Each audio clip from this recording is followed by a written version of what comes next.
नमस्कार, राम राम। मैं वेद प्रकाश, धाकड़ है हरियाणा में आपका हार्दिक स्वागत अभिनंदन है। और इस वक्त मौजूद हम आदमपुर विधानसभा के गांव बीड़ में, और हमारे साथ हैं लोकतंत्र सुरक्षा पार्टी के उम्मीदवार डॉक्टर गुलाब सिंह नरवाल। डॉक्टर गुलाब सिंह नरवाल ये कह सकते हैं भारत में सबसे ज़्यादा पढ़े लिखे व्यक्ति हैं। इनके पास 15 डिग्रियां हैं, तो वो भी आदमपुर चुनाव में अपना भाग्य आजमा रहे हैं। आखिर उनसे पूछेंगे आखिर ऐसी क्या समस्या हुई कि वो उनको आदमपुर उपचुनाव में उतरना पड़ा।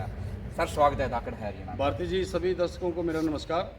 और मेरा राजनीति में आने का उद्देश्य सिर्फ ये है कि मैं SC-BC जो तबका सोया पड़ा है उनको जगाने आया हूँ।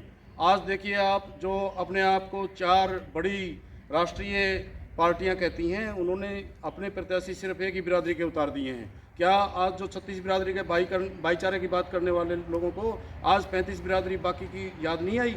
और उनके 60,000 वोट हैं, उसमें 7 आदमी खड़े हैं, और हमारे SC-BC के 1 लाख वोट हैं, तो 1 लाख वोट में मैं अकेला खड़ा हूँ। तो इस तरह से अगर SC-BC हमारे भाई जागरूक हैं, आज के दिन क्रांतिकारी हैं, अगर वो आज हमारे साथ आ जाते हैं तो विधायक डेफिनेटली उन्हीं का होगा, यानी मैं गुलाब सिंह नरवाल होऊंगा। तो क्या लगता है आपको वो साथ आएंगे? जी, जैसे जैसे उनको पता चला है वो सब हमारे साथ आ रहे हैं। कई गांव में तो मैं गया, उन्होंने ये बताया कि जी हमने तो इस बार इलेक्शन का बहिष्कार किया हुआ था, हमने कहीं वोट डालने ही थे, आप हमारे SC-BC से हमारे आदमी आ गए हैं, प्रत्याशी आ गए हैं, तो हम इस बार आपको जिताने का काम करेंगे। और धीरे धीरे सभी हमारे साथ जुड़ रहे हैं, लग रहे हैं। अच्छा, तो आखिर सरकार से ऐसी क्या नाराजगी थी कि आप सरकार के खिलाफ मैदान में आ गए? मैं सरकार के खिलाफ नहीं हूँ। अब मैं तो अपने लोगों के साथ में हूँ, SC-BC तबके के साथ में मैं खड़ा हूँ। और इसके अलावा SC-BC के अलावा भी हमारे जो स्पेशली जाट भाई हैं, वो भी उनके साथ उनमें भी शोषित और पीड़ित हैं, उनमें भी गरीब हैं। हमारी पार्टी उनके साथ भी है। और देखिए कि अब भूपेंद्र हुड्डा ने तो सिर्फ रोहतक बेल्ट का ही विकास करवाया, उन्हीं जाटों का भला किया है। यहाँ पे आदमपुर में जो हमारे जाट भाई हैं वो पीड़ित हैं, गरीब हैं, हमारे साथ चलिए, हम दिखाएंगे आपको उनका कितना बुरा हाल है।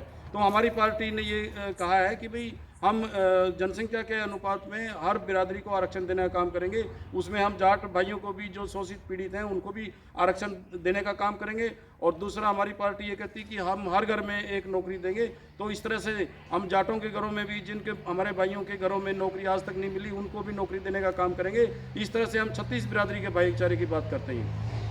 पार्टी सुप्रीमो तो जाट आरक्षण का खुलकर विरोध कर चुके हैं, पूरे प्रदेश में उनके खिलाफ आंदोलन भी हुए हैं, तो आप उनको आरक्षण देने की बात कर रहे हैं, तो कैसे बात हजम नहीं? देखिए जी, आप कोई भी एक क्लिप या वीडियो और या ऑडियो दिखा दीजिए जिसमें उन्होंने जाट आरक्षण का विरोध किया हो। बिल्कुल नहीं किया, कभी नहीं किया। ये तो कुछ मनुवादी लोग उनके खिलाफ घूम रहे थे, बाकी ऐसा कुछ नहीं है। जब उनका मैनिफेस्टो ही है कि हम जाटों को भी आरक्षण देंगे उनके जनसंख्या के अनुपात के अनुसार, और उनके भी घर में हम एक नौकरी देंगे, तो कैसे वो जाट विरोधी हो सकते हैं? बिल्कुल नहीं, ये सब एक छलावा है और जनता को भ्रमित किया जा रहा है कि वो जाट आरक्षण के खिलाफ है। बिल्कुल नहीं, ऐसा कुछ नहीं है। तो किन मुद्दों को लेकर के आप चुनावी मैदान में?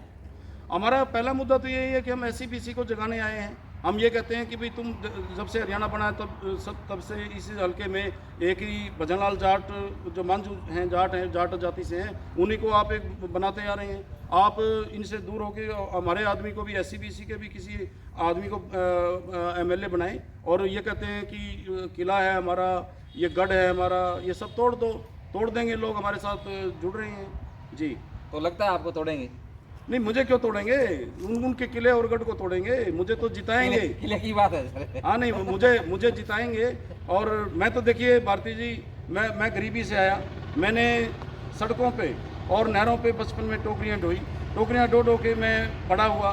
फिर मैं दिल्ली में पढ़ा, टीन के कमरे में 50 रुपये महीने के कमरा लिया मैंने किराए पे, और वहाँ 50 डिग्री में मैं पढ़ा।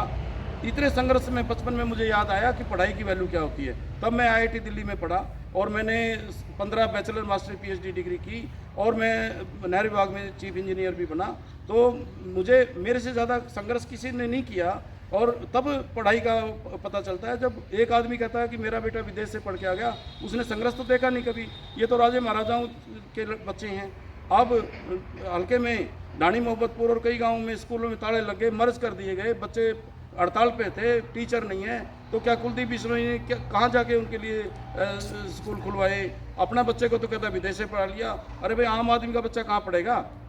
ये बात है। तो क्या लगता है जो नई शिक्षा नीति है वो कारगर साबित हो पाएगी? नहीं, नई एजुकेशन पॉलिसी कारगर नहीं साबित हो पाएगी। ये एक बीजेपी सरकार का ड्रामा है, क्योंकि इसमें मतलब कंपटीशन की भावना होती है जो पढ़ाई में, वो बिल्कुल ख़त्म कर दी गई है कि 100% सभी बच्चे पास हो जाएंगे। हमारे ज़माने में जब हम बच्चे बचपन में पढ़ते थे तो मतलब 10-20 या 30% बच्चे ही पास हो जाते थे। मैं ये कहता हूँ कि कंपटीशन की भावना बहुत ज़्यादा थी। अब जब कंपटीशन ही ख़त्म कर दिया पहली बात तो, फिर दूसरी बात ये है कि उसी में ये हो गया कि भाई आप चाहे इस स्कूल में पढ़ें और साथ के साथ आप कलकत्ता के स्कूल में भी पढ़ सकते हो, आप बम्बई के स्कूल में भी पढ़ सकते हो। ये जो किया जा रहा है ये सिर्फ एक छलावा है, दिखावा है। ये युवाओं के भविष्य से एक खिलवाड़ है, मैं तो ये कहूँगा। तो 2 महीने पहले तो कुलदीप बिश्नोई और भव्य बिश्नोई भी सरकार के खिलाफ आग उगलते थे, तो आजकल वो बड़े शांत नजर आ रहे हैं सरकार के पक्ष में, क्या कहना चाहिए? देखिए, ये सारे जितने भी 4 पार्टियों के कैंडिडेट जो अपनी आपको राष्ट्रीय पार्टी कहती हैं, सारे ही कांग्रेस से माइग्रेट होकर आए हैं। ये बरसाती मेंढक हैं, ये टर्डू मेंढक हैं, बल्कि ये टर्ड करते हैं। ये अभी विदेश में रहते हैं और विदेश में आज हमारा आम आदमी कोई वहाँ उनसे मिल नहीं सकता, और ये तो जिस तरफ की हवा चलती है उसी तरफ चल पड़ते हैं। ये जो चुनाव है ये थोपा गया जनता के ऊपर, और इसमें जो सैकड़ों करोड़ रुपए पार्टियों के और आम जनता के और सरकारों के खर्च होंगे, इससे महंगाई और बढ़ेगी। जो सिलेंडर पहले 400 रुपये का आता था, फिर 800 का हो गया, फिर 1200 का हो गया, तो इस महंगाई से हो सकता है वो 1300 का हो जाए। तो ये सारा बोझ आम जनता के ऊपर पड़ता है। ये एक आदमी की राजनीतिक महत्वाकांक्षा की वजह से ये इलेक्शन हो रहा है, और उसका ये लालच है, जो उसका ये लालच इस बार टूट जाएगा, उसका गढ़ टूट जाएगा, और लोकतंत्र सुरक्षा पार्टी का उम्मीदवार मैं डॉक्टर गुलाब सिंह इसमें जीतूंगा। तो ऑटो रिक्शा स्पीड पकड़ा गया, लुढ़क जाएगा? नहीं, देखिए, पहली बात तो ऑटो रिक्शा बहुत रफ्तार पकड़ेगा, विधानसभा पहुंचेगा, और अगर ये लुढ़क भी जाता है तो 2 आदमी हम इसको खड़ा कर लेंगे, फिर भागने शुरू हो जाएगा। ये कोई बस या ट्रक तो है नहीं, या कोई हेलीकॉप्टर नहीं जो गिर गया तो उठेगा नहीं। ये तो आम आदमी की सवारी है, ये जरूर दौड़ेगा, भागेगा, और इस पर कितने आदमी चढ़ लो, इसकी छत पे बैठ जाओ, इसके साइडों में खड़े हो जाओ, जितने मर्जी बैठो, इसमें उसी स्पीड से चलता है। ये सारी आदमपुर की जनता को ये ऑटो बैठा के विधानसभा के अंदर पहुंचेगा। अच्छा जी। अच्छा, एक ये आपकी डिग्री और बता दे, लोगों ने मेरा कौन सी डिग्री कर रखी है? जी, मैं B civil engineering, B mechanical engineering, MTech IIT Delhi, और ME civil engineering, MSc environment, LLB, LLM और PhD botany, MSc environment, MBA operation management, MPhil management, और MA public ad, MA history, और MCA MSc कंप्यूटर साइंस, और PG diploma industrial safety management, diploma in production engineering, और भी काफ़ी diploma PG diploma है जी मेरे पास। तो भाई देख लो कितनी डिग्री आदमी है एक कैसे, हर मुछाड़ा वो भी इतनी डिग्री और किसी तो नहीं पाऊंगी, पूरे देश में घूम लियो, तो इतनी भारी डिग्री है भाई। आदमपुर वाले उम्मीदवार में तो सही कोई अक्सर जी, ये तो मेरे हलके के जो आदमपुर के लोग हैं उन सभी का आशीर्वाद है कि उनके आशीर्वाद से मैं इतना गरीबी में संघर्ष करके भी पढ़ पाया हूँ, तो उनके आशीर्वाद है। और हमारे आज समाज में बच्चे SC/BC के हों या और शोषित लोगों के हों, बच्चे सारे पढ़ रहे हैं। तो मैं ऐसा कुछ दावा नहीं करता कि मेरे से ज़्यादा कोई पढ़ा लिखा नहीं है, आज सारे बच्चे पढ़ रहे हैं। मेरी शुभकामनाएँ हैं कि वो बच्चे मेरे से भी ज़्यादा पढ़ें और मेरे से भी ज़्यादा जीवन में आगे बढ़ें। तो नरवाल साहब, आखिरी क्या संदेश देना चाहते हैं आदमपुर वासियों को? जी, मैं संदेश यही देना चाहता हूँ कि भाइयों और बहनों, मैंने आदमपुर देखा है, आदमपुर में कोई विकास नहीं है। भूपेंद्र हुड्डा ने रोहतक और रोहतक के आसपास के बेल्ट को सिंगापुर बना दिया है, और यहाँ पे आदमपुर में इतने पिछली सरकारों ने भी गड्ढे खोदे, इस सरकार ने उसको कुएं बना दिया है, और कोई विकास नहीं है। चारों तरफ धूल उड़ रही है, और सड़कें टूटी पड़ी हैं, पीने के पानी नहीं है गांव में, और ज़मींदार को टेल एंड होने की वजह से पीने का और सिंचाई का पानी नहीं है। तो मैं अगर विधायक बनता हूं आपके आशीर्वाद से, तो मैं सबका विकास करवाऊंगा, और सभी भाइयों के सुख दुख में मैं साथ में खड़ा मिलूंगा, और मैं आपका अपना हूं, लोकल हूं, तो मुझे आप भारी बहुमत से जिताएं। मैं संपूर्ण विकास कराऊंगा और मैं आपको ये विश्वास दिलाता हूं कि लोग रोहतक को भूल जाएंगे और आदमपुर हल्के का विकास की जिक्र किया करेंगे। जी नमस्कार। हाँ, तो एक अंतिम आप अपील करें जनता से भी 100% मतदान अवश्य करें, क्योंकि लोग है ना 100% मतदान नहीं कर पाते, जिसके कारण सही व्यक्ति का चयन नहीं हो पाता। तो लोगों से एक अपील करें भी 100% मतदान अवश्य करें।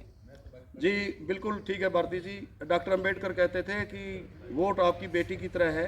तो जैसे मतलब ये सब समझते हैं कि बातें चलती हैं कि वोट 500 रुपये में बिक जाता है, कौवे में बिक जाता है। मेरी सभी लोगों से अपील है कि ये इस मतलब इस बहकावे से, लोगों के छलावे से दूर रहें और अपने वोट का हक जो है, वोट को स्वतंत्र तरीके से सभी मिलके 100% वोट लोग डालें और बगैर डर के और स्वतंत्रता से ये वोट डालें। और दूसरी बात ये है कि वोट हमेशा पर्दे के पीछे डाला जाता है, तो किसी का डर भय नहीं है वहाँ पे। आपने किसका वोट डाला किसी को नहीं पता, सिर्फ आपको पता है। इसलिए आप चाहे से किसी के साथ खड़े रहें, लेकिन वोट गुलाब सिंह नरवाल को ही डालें। ये मेरी प्रार्थना है आपसे, 100% लोग वोट डालें। बहुत बहुत धन्यवाद। धन्यवाद जी, धन्यवाद। तो मैं भी धाकड़ है हरियाणा की ओर से आप सभी से निवेदन करना चाहूँगा कि 100% मतदान अवश्य करें, ताकि एक सही उम्मीदवार का चयन हो सके और लोकतंत्र की सही मायने में जीत उसी दिन होगी जिस दिन लोग 100% मतदान करना शुरू कर देंगे। धन्यवाद। मैं वेद प्रकाश, धाकड़ है हरियाणा। कमेंट सेक्शन में अपनी राय जरूर